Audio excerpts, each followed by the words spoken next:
where we left off the other day, we're in Shelob's lair, and we're gonna skip a lot. We're just gonna skip a lot. Frodo gets attacked by Shelob. Sam fights her off, and goes running after him. And I want to pick up with chapter 10. In other words, we're skipping most of the rest of Shelob's lair. Okay? Chapter 10, the choices of Master Samwise. Frodo finds Sam. Sam finds Frodo. This is why I don't trust my mind. Sam finds Frodo lying face upward on the ground, monster bending over him, Shelob's getting ready, and he fights her off. Okay? How does he fight her off? We've already mentioned he uses Sting. He uses the Phial of Galadriel. Well, how does he use the Phial of Galadriel? Page 729. He holds it and he cries out Galadriel. Actually, he doesn't cry out. He just says, Galadriel. He's kind of like, help me, Obi-Wan Kenobi. You're my Galadriel. And then he's filled with, I don't know, something. The crying of the elves as they walk into the stars and the beloved shadows of the Shire. The music of the elves in Elrond's house. Gilthoniel on Elbereth. And we're told his tongue was loosed. And he cries out in a language which he did not know. And it's like, where do prophecies come from? Elbereth, Gilthoniel, Emeno, Palindirio, Lenalisi, I'm butchering the pronunciation, Ingurthos, Atiro, Nin, Fenuelos. And with that, he staggered to his feet, and with Samwise the Hobbit, Hamfast's son again, and he challenges Shelob. She comes, he stabs her, she lurches off away, and we're told, page 731, and then black despair came down on him, and Sam bowed to the ground, drew his great hood over his head, and he collapses. Okay? When at last the blackness passed, what's the blackness? It doesn't get any lighter where they are. It's not darkness, blackness. Despair? Despair? Shelob.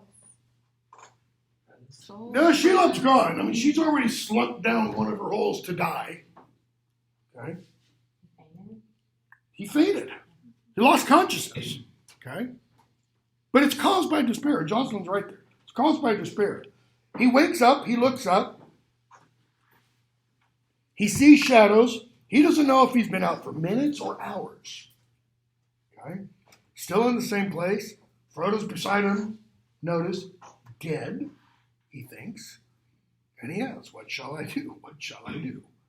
Okay, notice, by the way, back at the very beginning of the chapter, he sees Frodo lying face upward and he's bound. Where's he seen that before? He's seen that image. In the mirror. In the mirror of Galadriel. He sees Frodo and he's like, what's this? Okay? And what does Galadriel tell them? It doesn't tell the future. It can foretell some things. Okay? But she tells them you can't make any decisions based upon what you see because you don't know if what you see is what is real or not. Okay? So, what shall I do? Did I come all this way with him for nothing? And he remembers his voice back at the mirror of Galadriel. Because he sees that with Frodo, and then he sees the Shire being torn up. He sees the party tree dug up. He sees Bagshot Row, where he lived with his father, dug up. He sees his father kicked out of his house, walking down the road. And I got to go back to the Shire. Galadriel says, you can't go back.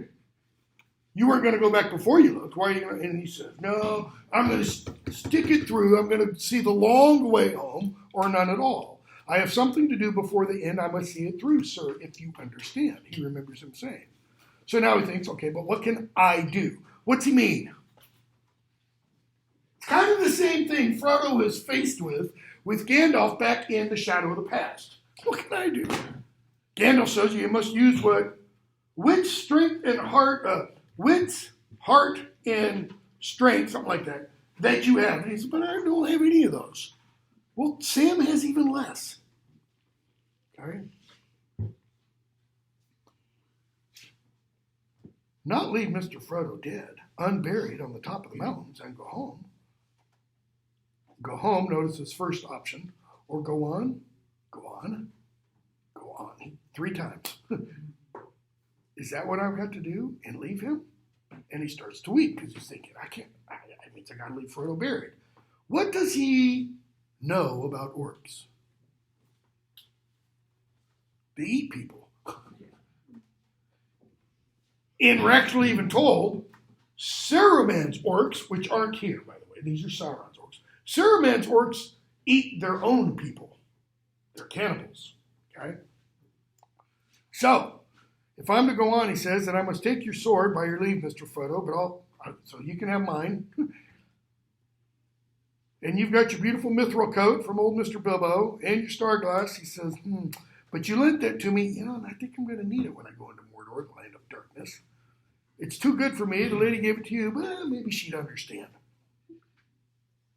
But he could not go, not yet. He kneels, he holds Frodo's hand, couldn't release it. And he keeps kneeling there, he couldn't find the strength to get up. And he looks at the sword. He thinks, if I ever catch Gollum, he's dead. Page 732. Me, alone, go to the crack of doom and all. Me, take the ring from him, that is, not him, the big lidless eye, but him. The council gave it to him. And the council gave him companions. Why? So the errand would not fail. Well, who was the first of the companions to fall? Boromir, Gandalf, Boromir, etc., etc. Okay? He's the last one as far as he knows. Well, he's the last one in the presence of the ring, at least. The errand must not fail. I wish I wasn't the last. Well, what did Frodo say when Gandalf finished explaining everything about the ring? Well, I wish it'd never come to me. Well, duh. Who doesn't, Why am I left all alone to make up my mind? I'm sure to go wrong. It's not for me to go taking the ring, putting yourself forward. But then the other part of him, notice the Smeagol Gollum kind of contrast. The other part of him says, but you're not putting yourself forward. You've been put forward. In other words, go back to their beginning of their discussion as they come up Cirith Ungol. Or not as they come up, when they stop for a pause. This is the way Sam's path has been laid. How did it get laid this way? Oh, the first brick maybe was back in Rivendell when he agreed to go on. Not when he agreed to go on, but when Frodo said, I'll go, but I do not know the way. And Sam said, and I'm going with them. And Elrond says, yeah, you are, because you're not even supposed to be here. Okay? Well, I must make up my own mind. I will make it up, but I'm sure to go wrong. So, what does he do? He pulls out the yellow legal pad. Pros, cons. If we're found here, that is we, both of us, with everything we have with us, and we're found by Sauron's forces, cut to the chase. Sauron wins. Middle-earth is destroyed, essentially. Well, that's not good. So that's the con. So what's the pro?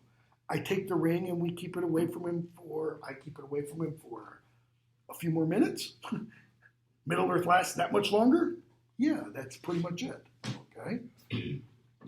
So, he takes the ring off from around Frodo's neck and puts it around his own neck. And at once, page 733, we're told, his head was bowed to the ground with the weight of the ring. It's just a little ring. Why does it feel so heavy? All the responsibility behind it. Okay, that's the metaphorical weight, because it's getting closer to home. So he makes his way through the tunnel, and he thinks to himself, bottom of 733, if only I could have my wish, my one wish.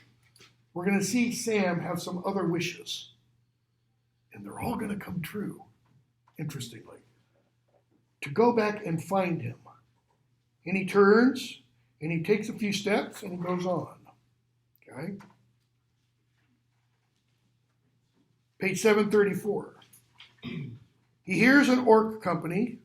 He's not aware of any thought or decision. He simply found himself drawing out the chain, taking the ring in his hand. So he's got the chain out, He's holding the ring in his hand.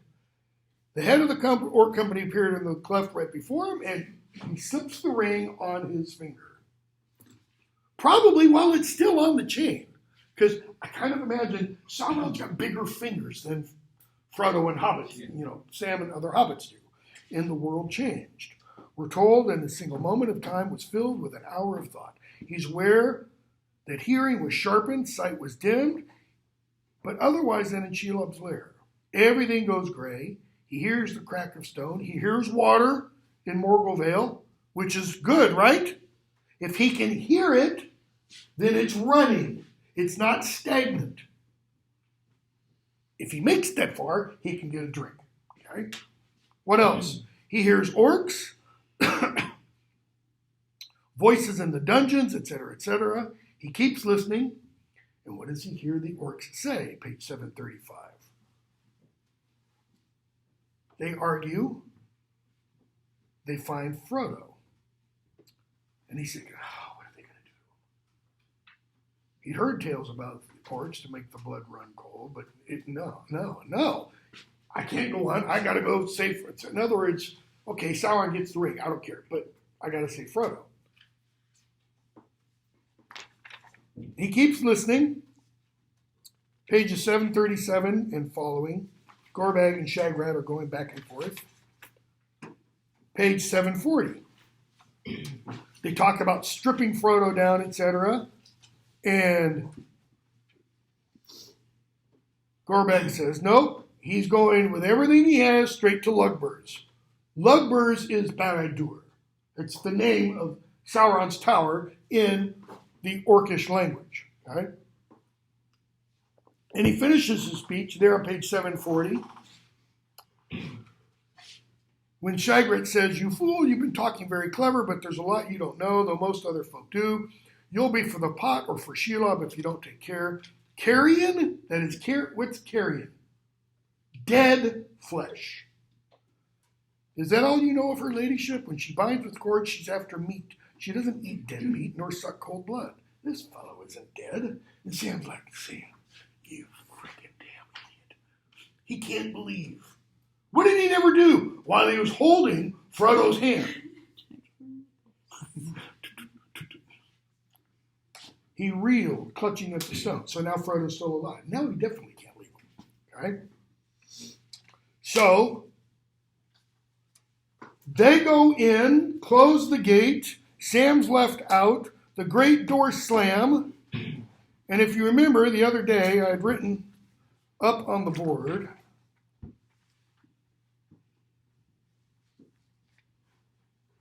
somewhere.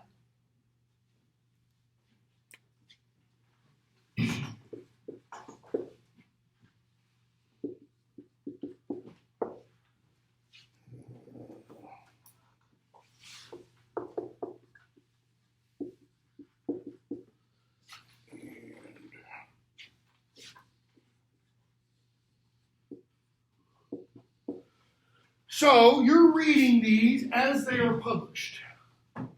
First volume, Fellowship of the Ring, gets published 29 July 1954. Then you have to wait 4.5 months for the Two Towers to find out what happens at the breaking of the Fellowship. What happens to Boromir when he runs back off after saying, Frodo, I'm sorry. Okay? Now you have to wait.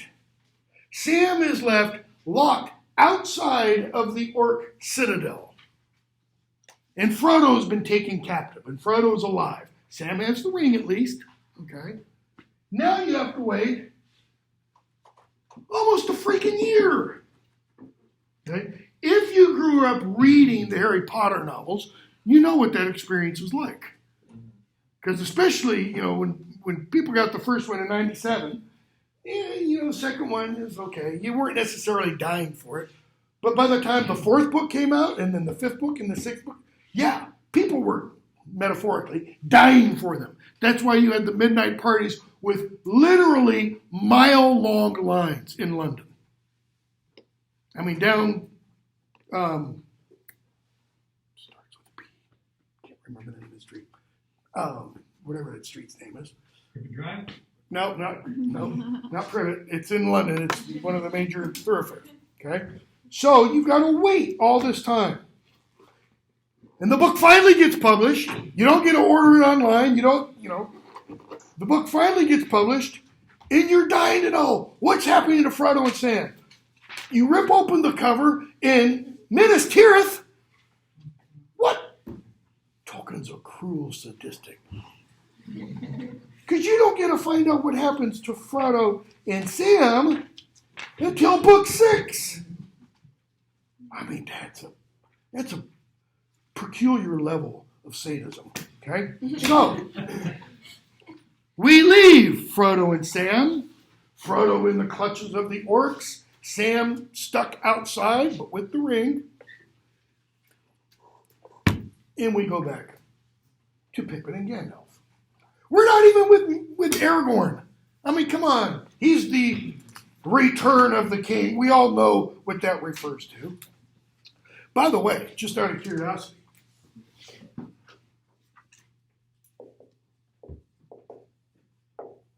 what does that refer to? Sauron. Because when Frodo says back at the Council of Elrond, then it's yours, Aragorn's like, no. There's only one person that one belongs to. And by the way, it comes from a phrase in Beowulf, Here to Beagus, which means Lord of the Rings. The B-E-A-G-A-S. This is indicating possessive plural.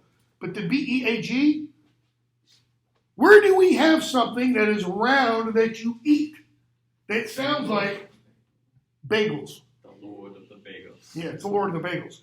I could just see the VeggieTale people doing something. They do have Or Monty Python. It's called Lord of the Bean. Yeah.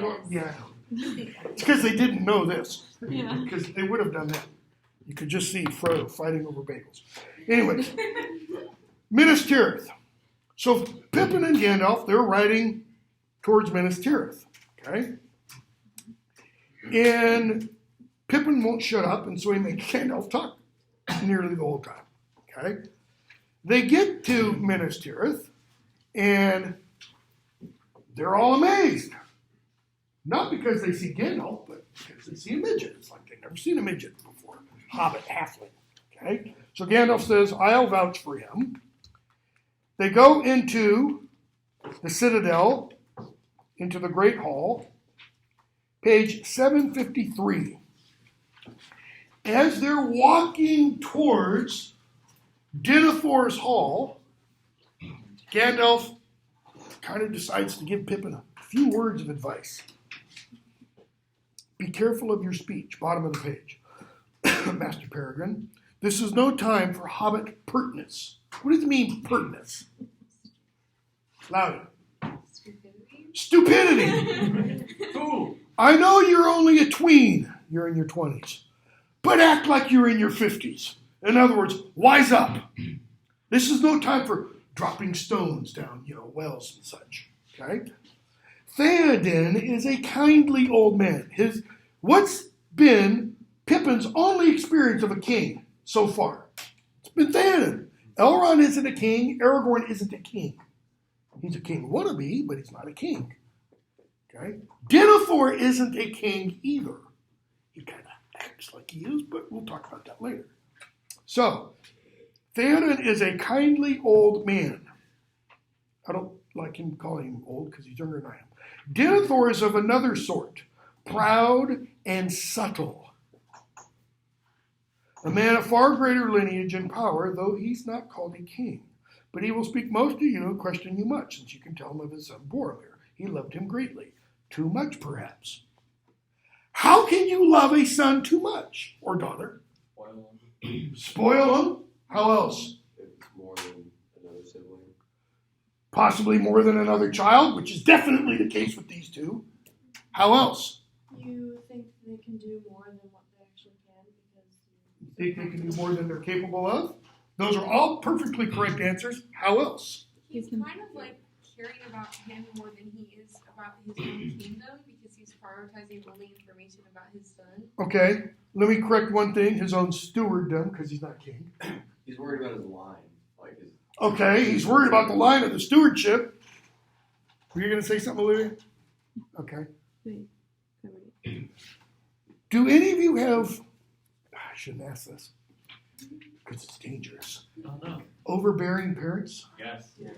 Any of you have parents who want to live their lives through you? To a certain No, but I watched him do it to my sister. Okay, watch the movie. I mean, where do you often see this? Maybe I'm totally sexist here. Probably am, because I am totally sexist. Daughters. And mothers Mothers. win Pageant. marriages, Marriages. weddings. Ugh. It's almost like, alien she-monster comes out in every woman when that woman's daughter gets married. Why? Because the things I didn't get in my wedding, that's what's going to happen here. Okay? Just Mother of from, the bride. anecdotal experience, observation, the whole 9 yards. Okay? My wife and I, literally, I shouldn't say this, but I will. I Literally, didn't stop you before. nothing stopped me before. The night of our wedding rehearsal, I walked out of the point and said, "It's it. We're done. We're just gonna go low." For the And it wasn't because of my family. I'll just stop right there. Okay? This is recorded for posterity's sake. Yeah, it's recorded for my kids are free. So Gandalf says he loved him greatly, too much perhaps, and the more so because they were unlike. Boromir, he's saying, is not like Denethor. How so? Denethor wasn't a soldier. Denethor wasn't a soldier. Boromir is. And maybe that's why, when we get to it, that's why Denethor and Faramir seemingly lock heads. Because they are alike. Denethor's studious, intellectual, okay, like Faramir is. So, but under cover of this love, he will think it easier to learn what he wishes from you rather than from me. Don't tell him more than you need. Leave quiet. Don't talk about Frodo. Oh, Aragorn? Just don't even mention him. Why? What is wrong with Strider? Okay, notice. Aragorn? What's wrong with Strider? He'll be arriving soon himself, won't he? Now, when Pippin says that, does he understand the import really of what he's saying? No, because he doesn't understand. Aragorn is the future king. Come to take your job. Though if he comes, it is likely to be in some way that no one expects, not even Denethor. It will be better so. Okay? So, he goes on, Gandalf does. It is scarcely wise when bringing the news of the death of his heir to a mighty lord to speak overmuch of the coming of one who will, if he comes, claim the kingship. Kingship? Huh? What's this you're talking about, Gandalf? Yes, if you've walked all these days with closed ears and mind asleep, wake up now. Pay attention, please. Smack. You know. So, you've been around him, you've heard. Notice, Pippin was not at the Council of Elrond, however. He didn't hear, I am Aragorn, son of Arathorn, descended from... Okay? He wasn't with Aragorn, Legolas, and Gimli when Aragorn said that to Éomer and his followers. He hasn't seen Aragorn as with other vision, like Legolas and Gimli have. Okay? So, they go in 755. They address him. And Denethor's like, huh, look at that. A halfling. Yeah, halfling, but not the one you're thinking of. So, Denethor shows Pippin Boromir's horn. And Pippin says, yeah, that's the one he always wore. He said, and I bore it before him, and so did each eldest son in our house, etc., etc. Can you say how it came to be? Can you say how it was broken? See, and he tells him when it happened, and Pippin goes, yeah, 13 days, that's right. It's when he blew his horn. No help came, only more orcs. How did you live then? I mean, Boromir's a big guy. You're a midget. Pippin, the mightiest man may be slain by one arrow. And Boromir was pierced by many. When last I saw him, he sank beside a tree and plucked a black feathered shaft from his side. Probably sped along his death, by the way. If you should ever get struck by an arrow, javelin, spear, leave it in. You pull it out and that's when you bleed to death. Okay? My medical PSA for the moment. Keep that in mind. But I honor his memory, he says, for he was very valiant. He died to save us, my kinsman Meriadoc and myself, waylaid in the woods, and then Pippin does what? Something that he's not planning, something he hasn't forethought, something that's totally unaware to Gandalf. He pledges himself. He takes his sword, falls down on his knee, and puts it at Denethor's feet, offering good medieval fealty. He's saying, I will be your man, /hobbit. Okay?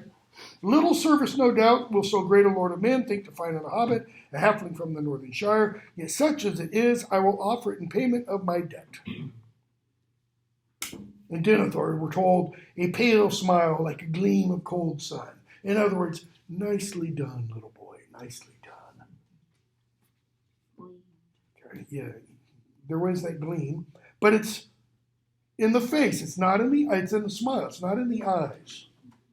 Okay, so he says, "I recognize this sword. This is from our northern, kin, etc., etc." So Gandalf says, "Are you sure? You really sure?" "Yes." "All right. Take the hilt. Speak after the Lord if you are resolved." He says, "I am." And so he swears fealty to whom? Not to Denethor. He swears fealty to Gondor. So that if something happens to Denethor, he's still bound by the oath to Gondor. Cue to the end. When the fellowship breaks up again, Aragorn will say to Pippin, remember, you're a knight of Gondor. When I call, you got to come down. It's like being in the National Guard. You've got your weekend reserves. Okay? Even though he's way up there. But what else does Aragorn now have? He now has a soldier as an outpost, way up in the Shire, kind of. Okay? So,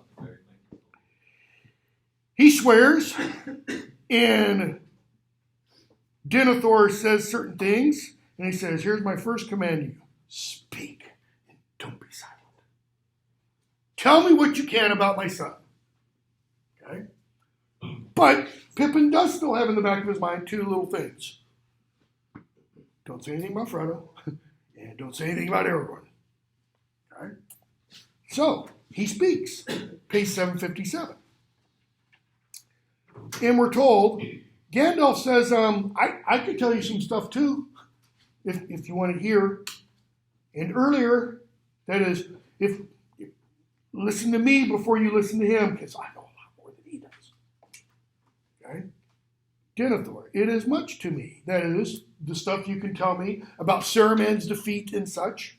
It is much to me, but I know already sufficient of these deeds for my own counsel against the menace of the East.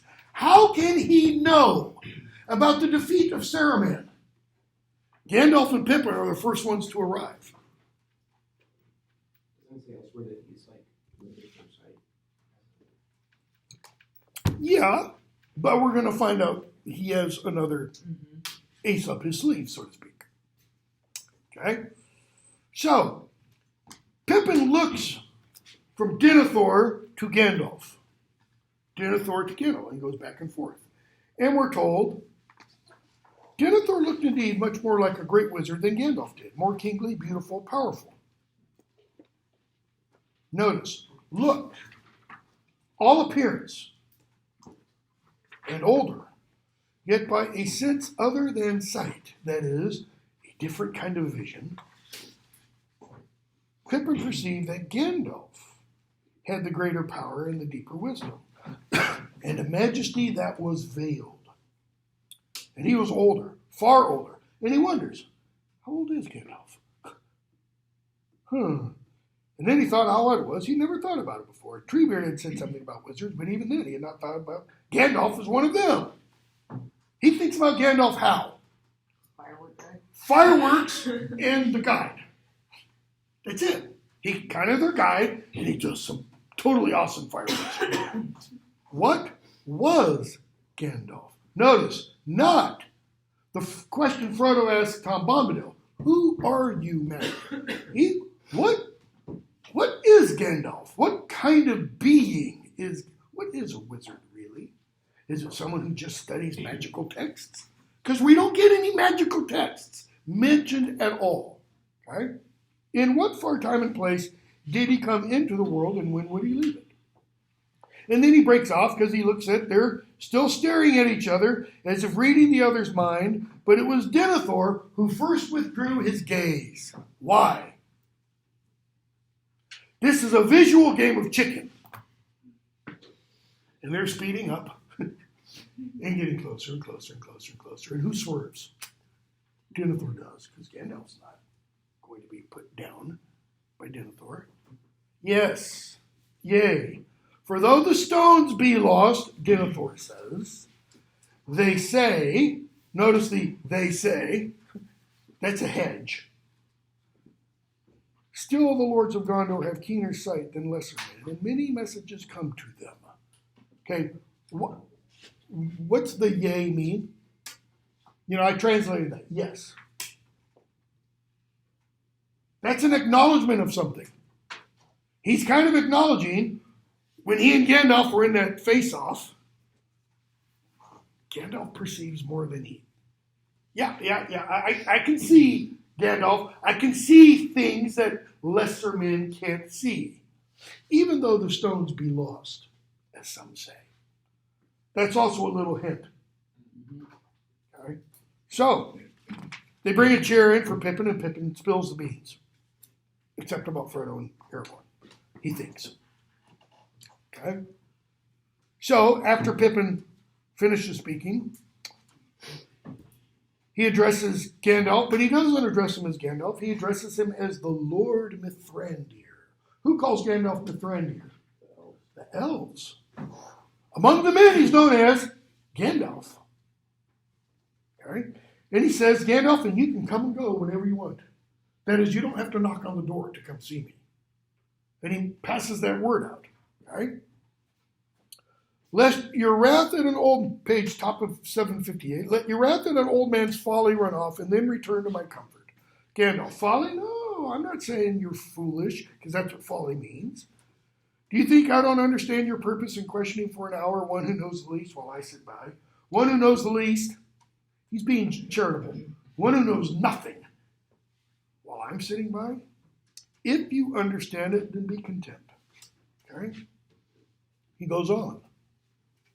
The Lord of Gondor is not to be made the tool of other men's purposes, however worthy. Well, who's the Lord of Gondor? He is, unless the king returns. What's he saying? I'm not a pawn on your chessboard, even though your chess match may be worthy. How worthy is it? Very. Defeat Sauron. It's kind of the worthiest chess match there's ever been. Okay? And to him there is no purpose, to the Lord of Gondor, there is no purpose higher in the world as it now stands. Think of that quote, talking about, creative fantasy, about the hard recognition that things are so in the world as it appears under the sun, as it now stands. There's nothing more important than the good of Gondor. Gondor is foremost in everything in his mind. Sauron comes second. And the rule of Gondor, my lord, is mine and no other man's, unless the king should come again. Why does he throw out the unless the king should come again?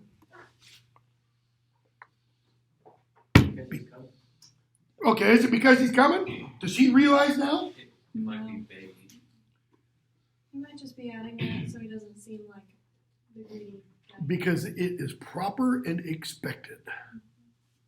Like a quote-unquote good Christian should finish everything that they say, in terms of I'm planning to do, if God wills it. Which if you're Arabic or Muslim, inshallah, as Allah wills. That's all that means, okay? He throws that on because that's what he should say. Gandalf takes that, okay, and he runs with it. He just takes that ball and he's going to run down to the end of the field. Unless the king should come again. Well, my Lord Steward, notice, he emphasizes you're not the king, you're the steward. What is a steward's job?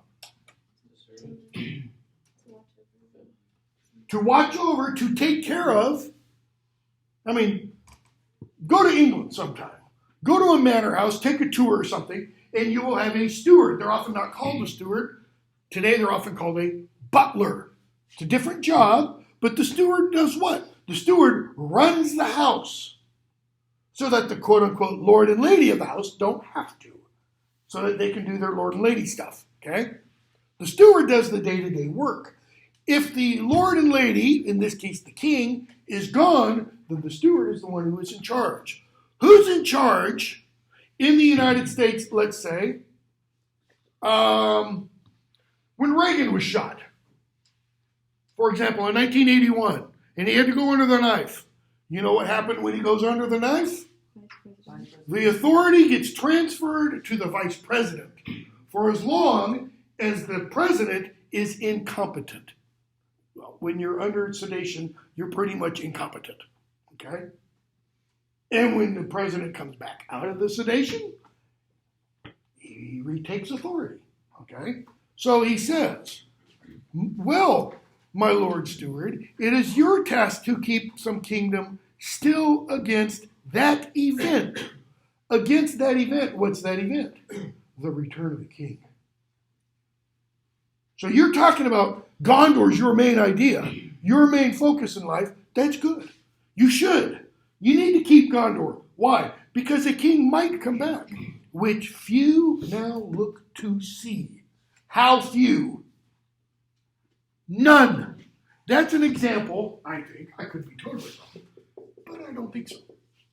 It's an example of what's called litotes. It's an Old English figure of speech. It means extreme understatement, exaggerated understatement. Right? How few now remain to see? None. There's an example from an Old English poem called The Dream of the Rood, where Christ, the hero of the poem, is dead, and he gets buried. And we're told, and few of his men stayed beside him. Well, how few? None of them. Yeah, zero, zilch, nada. They all fled, okay? So, Gandalf goes on. But I will say this, the rule of no realm is mine. Why is Gandalf talking about rule in himself? Go back to what Denethor said. The Lord of Gondor is not to be made the tool of other men's purposes. See, he's suggesting something there. He's suggesting Gandalf is not only fighting against Sauron, but Gandalf wants something. He wants rule. He wants power. The rule, Gandalf says, of no realm is mine, neither of Gondor, nor any other, great or small, but all worthy things that are in peril as the world now stands, those are my care. What does that include? All worthy things as the world now stands that are in peril, those are my care. Well, that includes Gondor. What else does it include? Rowan up here, way up here, Rivendell, even though Elrond's technically ruler there. The Shire, way over here. The Grey Havens, way over here. South Harad, way down south. Mordor. Okay. Rune, which is way over in the east. The Lonely Mountain, the lands of the dwarves. In other words, the whole kit and caboodle. All of Middle Earth, he says, are in my care. Why? For my part, I shall not wholly fail of my task, though Gondor perish. Even if Gondor gets wiped off the face of Middle Earth, I won't have failed. If anything passes through this night that can still grow fair or bear fruit and flower again in days to come. That is, let's extrapolate, let's go to the modern world. Though the United States is wiped off the face of the earth, he says, if there's a daffodil in Canada that blooms, I will not have failed. He says, one thing that blooms, I will not have failed. Why? It might look pretty dark. Think of the fairy story essay. The fairy story essay says that the eucatastrophe occurs when it looks like there is nothing but death and darkness. There is nothing but total despair. But there's that little teeny tiny single glimmer of light. Like back in Theoden's hall. And Gandalf says, look, Theoden, little sliver of light. And he says, it's not so dark in here. Okay? Gandalf's point. Sauron might win 99%. But if there's that 1%, I haven't failed. For I also am a steward. Now that's pretty powerful language, because if he's a steward, who is he a steward for? Who does he rule in place of? Because that's what a steward does.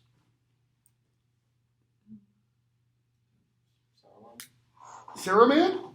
No, he defeated Saruman. The things above them. Manwë, the Lord of the Gods over in Valinor? Possibly. What did he tell the Balrog? We didn't talk about it. It was in the video lecture I did. Bridge and Chasm Gate. Anybody remember? The Balrog comes. And Gandalf's like, oh, damn, a Balrog. No wonder. Okay, page 330. Notice, it's Legolas who identifies it. Why? Because these things are the arch enemies of the elves. A Balrog, Gimli, Durin's Bane. Whenever you hear the word Bane, it's Slayer. Okay? Gandalf, a Balrog. Now I understand.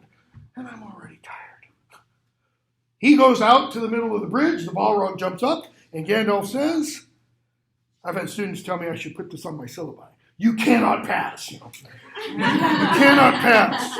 The orc stands still. I am a servant of the secret fire, wielder of the flame of Anor. Wielder of the flame of Anor, that's referring to his sword. Anor is the northern kingdom of Gondor. But what's the secret fire? Does that have something to do with the arrow of the tar? Yes, it does. It's what Eru Ilúvatar creates out of. Holy Spirit, kind of? Not quite sure. Tolkien doesn't specifically state anywhere what the secret fire is. But it is wherever Eru Ilúvatar is. What's that? Eru Basically God.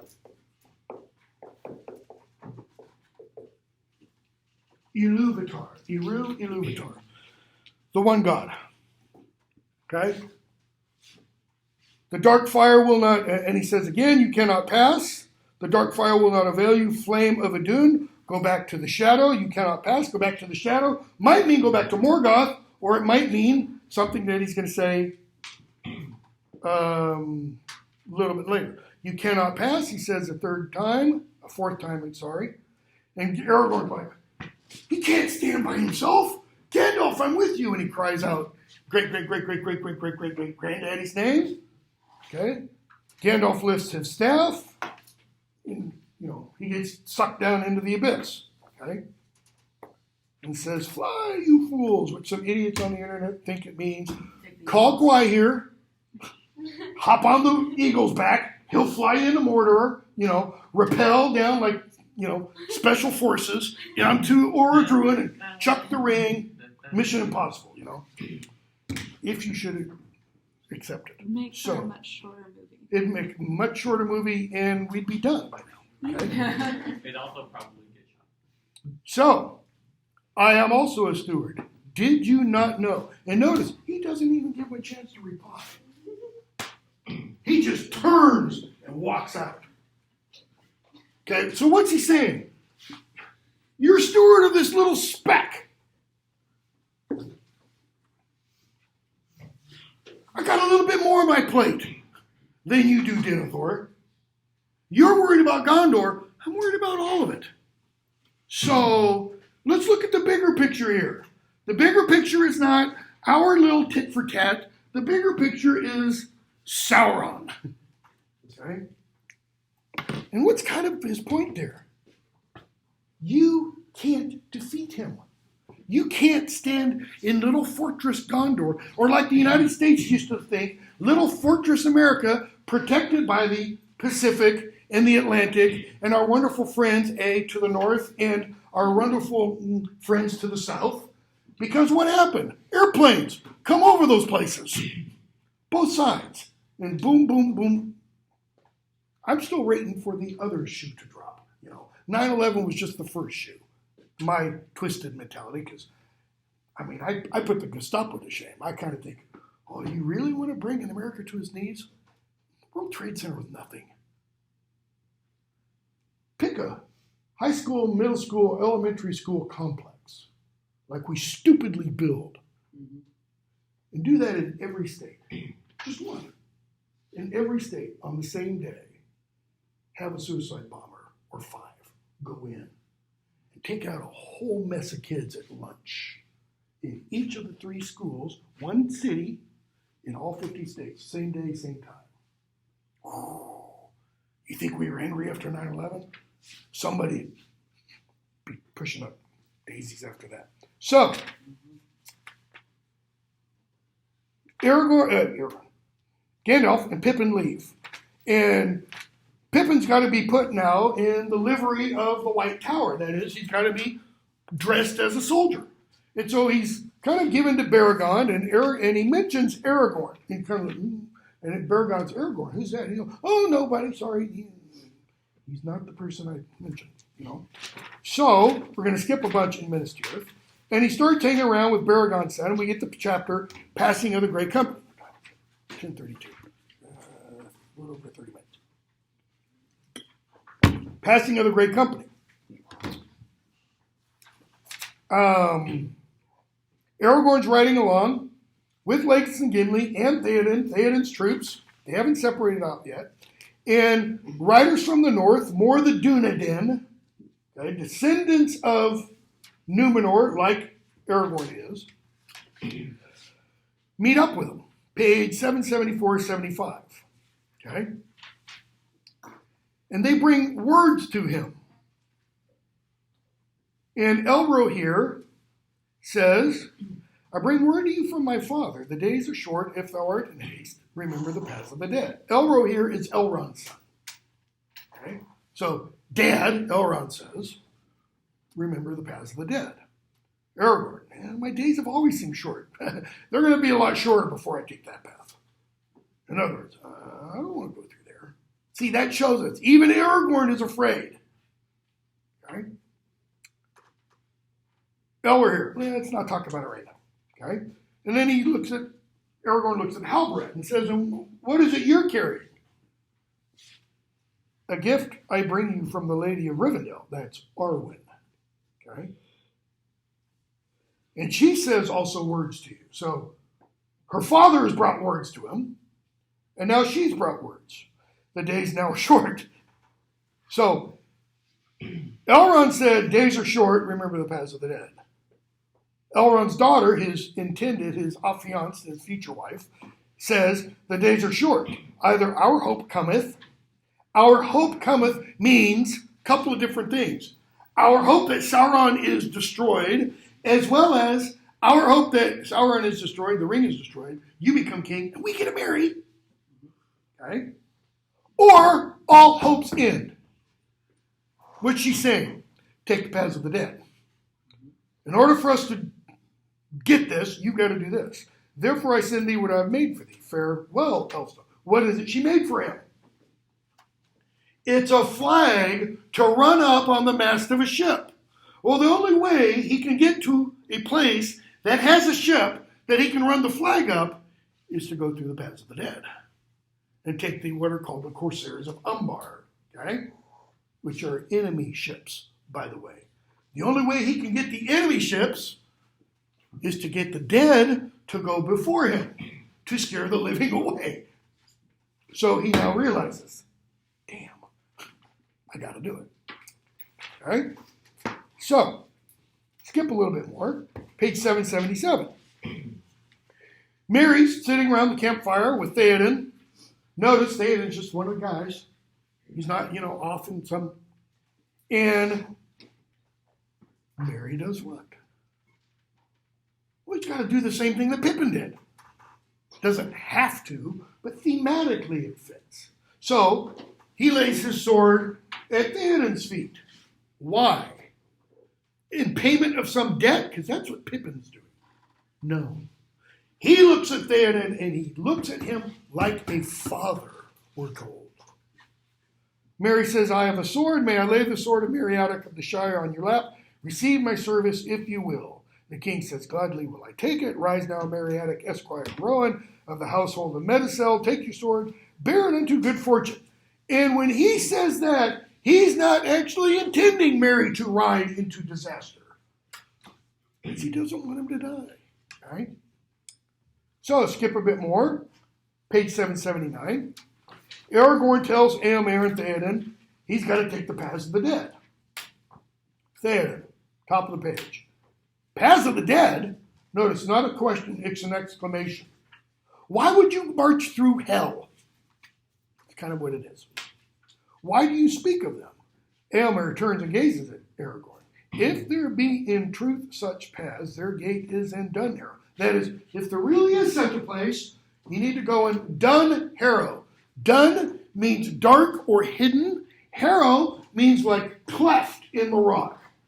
You got to go to that big stone rock face where there's a little break in it.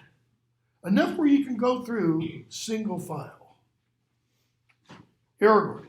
Yep, that's where I'm going. Okay? Éomer's like, man, I wish we could. I thought we were going to ride to war together, but I'm not going through the paths of the dead. It's like, have fun storming a castle. Not for me. Okay? Aragorn, that's where I'm going. Theoden's like, okay, have fun. Okay? Mary says goodbye because he's not going with them. Okay?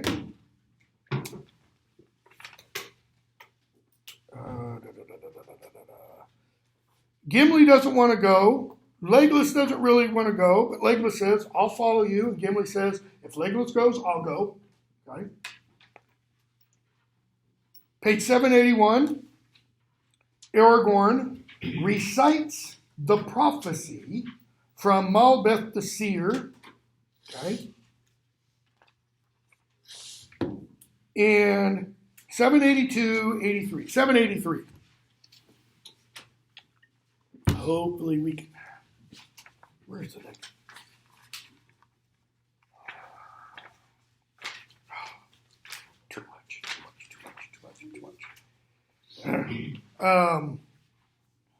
Too much to cover in half an hour.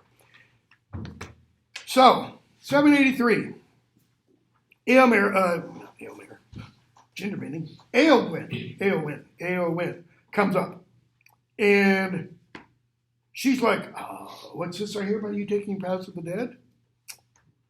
He says, I'm not astray. Right middle of 183. 783. I am not astray, for I walked in this land ere you were born to grace it. There is a road out of this valley, and that road I shall take. Tomorrow I shall ride by the paths of the dead. And then she looks at him. Her face blanches. It turns white. Is it then your errand to seek death? For that's all you're going to find on that road. They do not suffer the living to pass. Now that kind of implies people have tried. They may suffer me to pass, but at the least I will adventure it. No other road will serve. But this is madness. She says, here are men of renown, prowess, whom you should not take into the shadows, but should lead to war, where men are needed. That is, Halbrand, Legolas, Gimli, and others. You should lead them into war. I beg you to remain and ride with my brother, for then all our hearts will be gladdened and our hope be the better. Our hearts will be gladdened. That's what the word encourage means. Encourage means filled with the heart. The heart wells up. Okay? And we'll have more hope. It is not madness, he says, for I go on a path appointed. This is how his path is laid. But those who follow me do so of their own free will. Just as the other day when I was talking about the Battle of Malden. Those men followed Birtnoth of their own free will. He was not following a path appointed. He did this in that poem. Birtnoth led his men into battle. The poet tells us because of his overmode. Overmode means pride. It really means haughty pride. I'm English. We can kick these dirty, rotten Danish SOBs. They're nothing for us, even though they were severely outnumbered. It was idiocy. By the way, the only other place in all of Old English literature, the only other places or times that word is used, it's to describe one other person.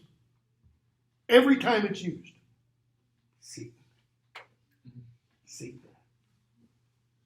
It's his overmode that says, I will be like God. Okay?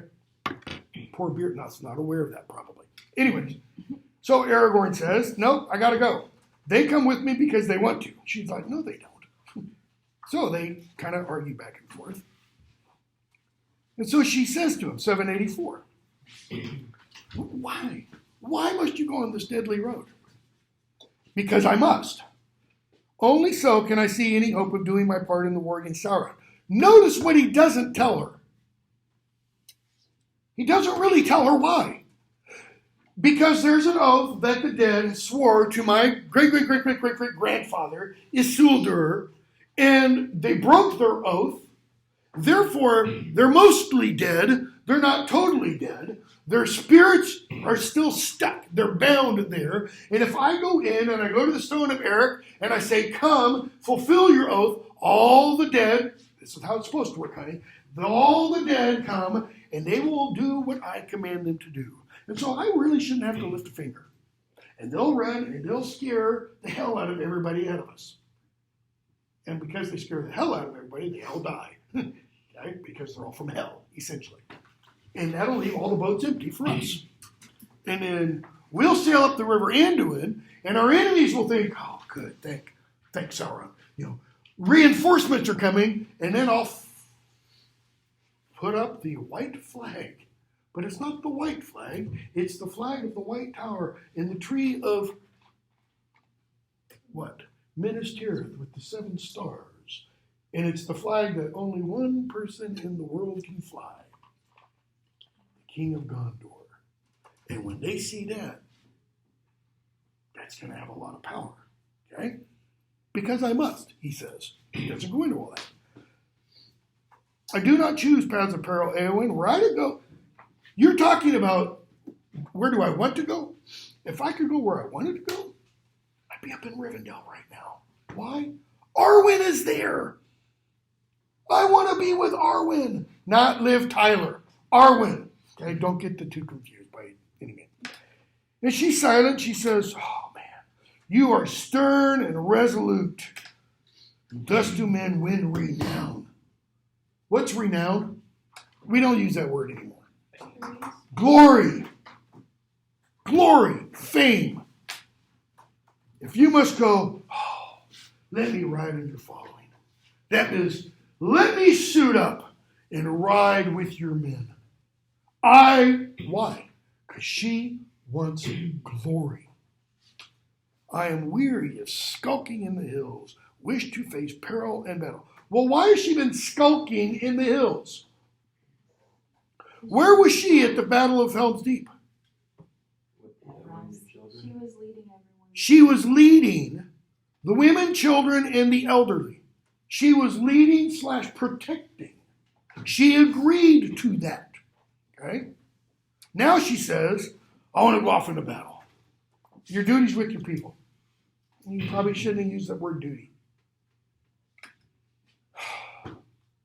Too often have I heard of duty.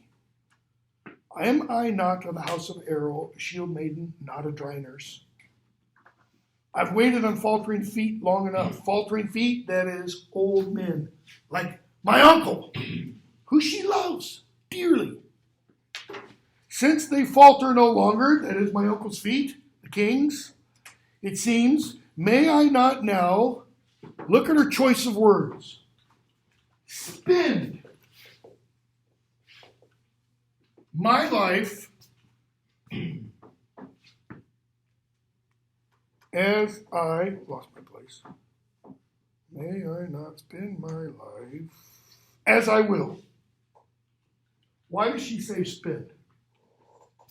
Why doesn't she say use? What do you do when you spend money? You no longer have it. You exchange it. What's she implying through this use of this word? Go light and die. Yeah. May I not exchange my life for what, though? Glory. For glory. Look at Aragorn's response. Few may do that with honor. With honor. Few can exchange their lives with honor or give away their lives with honor. But as for you, okay, so he takes that and he extrapolates to people in general. No, most people can't do that honorably. But let's come back to you now, Eowyn. Did you not accept the charge to govern the people until their Lord's return? It's a simple yes or no question. If you had not been chosen, some marshal or captain would have been set in the same place. And he couldn't ride away from his charge, were he weary of it or no. So, didn't you agree to this charge? The answer is yes. And if you hadn't, some other rider, marshal, or captain, you can even say Éomer might have agreed to this. And Éomer couldn't say, but I don't want to do this now. I want to go right up into glory. He couldn't do it either. Why does Aragorn throw in that marshal or captain? Even if you were a man. What's his point? It's not about you being a woman.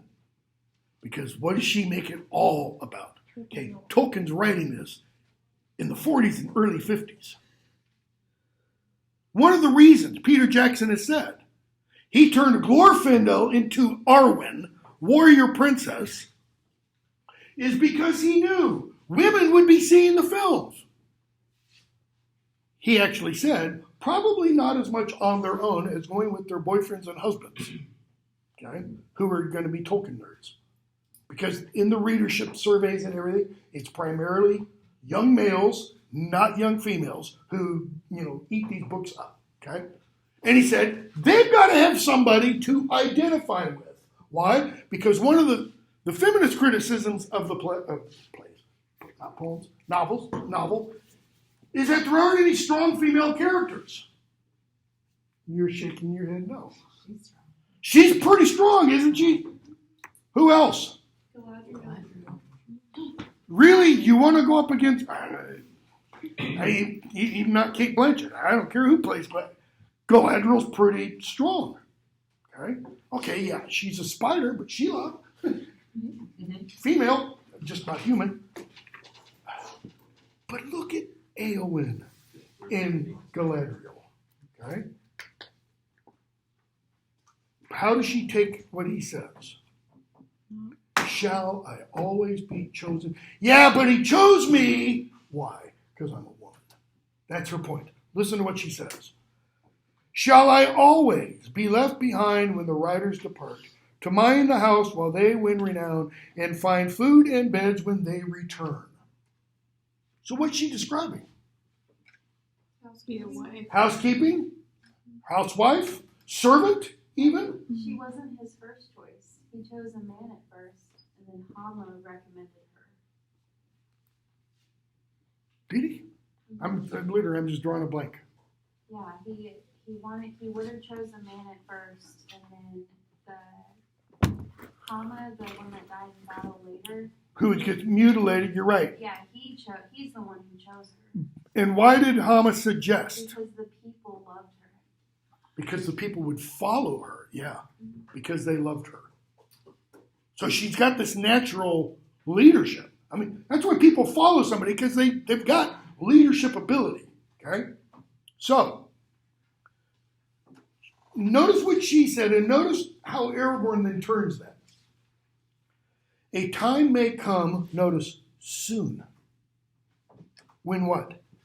When none will return. Okay, so let's take your argument, Eowyn, and let's run with it. Let's say you are left behind in the house to, mind the house, find food in bed when others return.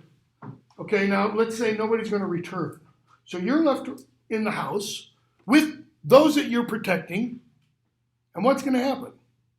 Then there will be need of valor without renown, without glory. What's really being talked about here with the glory and the renown? Go back to Frodo and Sam and Cirith Ungol, and they're talking about stories. Well, we only get stories because of what? Think of the Battle of Maldon story. We only have the Battle of Maldon because somebody survived. And somebody told the story. Look at where Aragorn's going. I mean, you want to talk about bleak. Then there will be need of valor without renown, for none shall remember the deeds that are done in the last defense of your homes. Why will none remember? Because you're going to get slaughtered, Alan. You are going to go down dying. The other side will win. And what are they not going to do? They're not going to praise you in poems and songs and tales. What's his real point? Who gets the more, quote unquote, glory? The person who has a song told about him? Who lives to enjoy the song told about him? Or the person who goes down dying knowing no one will ever know what I did? Which one takes the more courage? To die unknown, unremembered? Or to die, possibly, knowing, they're going to sing a song about me. Because we're going to win this battle. He says, for none shall remember the deeds that are done in the last defense of your homes. Yet the deeds will not be less valiant because they are unpraised. Notice, it's the deed that's important. It's not the praise. That's, a lot of people said, Tolkien valorizes war. He valorizes, martial. He doesn't. He valorizes what, if anything? The person who fights knowing I'm going to die. The person who goes on. Okay? And she answered. She answered. And by the word, that word answer, etymologically, if I remember correctly, I might be wrong here, but I'm pretty sure I'm right. Etymologically, it means against sword. It's like a parry. Someone comes at you with a sword, and you do what? You parry the thrust. It's verbal sword play. So he says this, and she's like, pfft. What does she say? All your words are but to say. That is, she hears Aragorn, and what does she hear? She hears Charlie Brown and Linus and Lucy sitting in class, and the teacher going, wah, wah, wah, wah, wah, wah, wah, wah. It doesn't make any sense, right? She hears Aragorn, and she puts it in what she hears. You are a woman, and your part is in the house. Is that what Aragorn has said? Mm-hmm. Not at all. But when the men have died in battle in honor, it's okay for you to be burned in the house, for the men will need it no more. That's not a fair representation of what he's saying. Mm-mm. She's saying it's better to go off with you and fight in war and die in renown. And Aragorn is saying, honey, you want to talk about renown? Dying, unknown, unremembered, would be about the most glorious thing somebody could do. Precisely because there's no fame attached to it. Precisely for that reason. But when the men have died in battle and honor, you have leave me burned in the house, for the men will need it no more. But I am of the house of Earl, not a. This is her problem. I would argue, not a serving woman. See, she's equating womanhood with servant, whereas she wants to be what? Shield maiden, warrior maiden. I can ride and wield blade. I do not fear pain or death. What do you fear? She fears something. What do you fear? A cage. And she channels her inner Maya Angelou. A cage to stay behind bars until use and old age accept them. What are the bars? The bars are being said, you're a woman, you can't do this. Or the bars are marriage. And all chance of doing great deeds is gone beyond recall or desire. Notice where she's saying, really is the only place great deeds can be done. On the battlefield. Where is she saying great deeds cannot be done? At home. At home, in the cage. Caring for someone who's ill cannot be a great deed. Simply caring for someone cannot be a great deed. Serving someone cannot be a great deed. Notice, by not too far, what this follows. Gandalf's conversation with Denethor. What is Gandalf really saying in that little discussion? He's what? He's a servant in what's his kitchen? All of Middle Earth. He says, I want no rule. No rule of any land is mine. Right? She doesn't want rule, but she wants rule over what? Herself. Herself Her, and her glory, her reputation and such. She calls herself like a shield maiden, so does that mean that there were other shield maidens besides her? That's a really good question. Because I don't know. Not in I would assume so. not within the text of Lord of the Rings that we have. Some of Tolkien's early manuscript material, I don't know. There might be. I think it implies, like Camille said, probably, or there probably have been in the past. Because if they're supposed to be like Vikings, it makes sense that there would be. Well, but it wouldn't be but- as common. yeah. We do know in Anglo-Saxon history, and the people of Rowan are kind of based on Anglo-Saxon. There were Anglo-Saxon shield maidens. One of Alfred's daughters was a warrior. Okay. We know of other women who marched into battle. We've got great poems. You know, the Old English poem Judith is about a woman who kills a rapist, essentially. And we now know from some recent archaeological discoveries, there were Viking women warriors. I mean, there's a discovery. It's actually a grave that was discovered in the 1950s. And it's just been reanalyzed. And they're like, holy crap. This isn't a warrior. This is a warrioress. This is a woman who was buried with everything that a warrior would have. And it's clear. It's not ceremonial stuff. If I remember right, the skeleton even had an arrow or arrowhead or something and wounded the skull, something like that. Okay? So, she says, I'm not a serving woman, I want to be able to do great deeds. And yet you counseled me not to adventure on the road that I had chosen because it's perilous.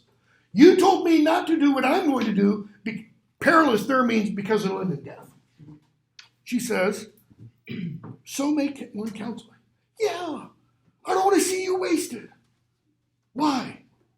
Because the glory's in the battle. Glory's in the battle. Why else? Go more personal. He has a crush. Because you're hot, man. And I want you to. And I do not bid you flee from peril, but to ride to battle where your sword may win renown, glory, and victory. Again, thoroughly understandable from a pagan heroic mindset. You would be wasted with them. Because in the pagan heroic mindset, like Beowulf, your glory is everything. Literally. When you die, that's it. All you have going for you at that point is what other people say about you. So you want to win as much glory as you can. So, I would not see a thing that is high and excellent cast away needlessly or spent. And Aragorn says, ditto. Nor would I. So what has he just said about her? High and excellent. And I kind of imagine she goes, oh, he said that about me. Why? Because later on, Aragorn's going to see her when she is wounded. And he's going to try and call her out from the Black Land. And he's going to say to Éomer, you have to do it. Why? Because she thinks she loves me, but she's only in love with the idea of me. She doesn't really love me. What does she love? Aragorn, the warrior. But you, her brother, who she really knows, she does love. Okay? So he says, stay. You have no errand to the south. Okay? Skip to... I know we've only got a couple minutes. Rust or Rohan. Go to the end of that chapter. Mary wants to ride off to battle with Theoden. Theoden says, no, you're too small. I want to die knowing that you're safe and everything. And Aragorn and his riders, they go off to Dunharrow. Page 804, the last of the chapter.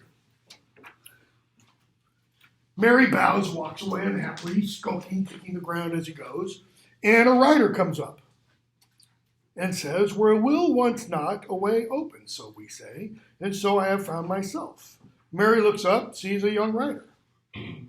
You wish to go whither the Lord of the Mark goes? I do. Go with me. Ride under my cloak. Mary says, thank you, but I don't know your name. Do you not? But do you not implies you should. Call me, where? Durnhelm. Helm means protector. A helmet is a protector for your head. Okay?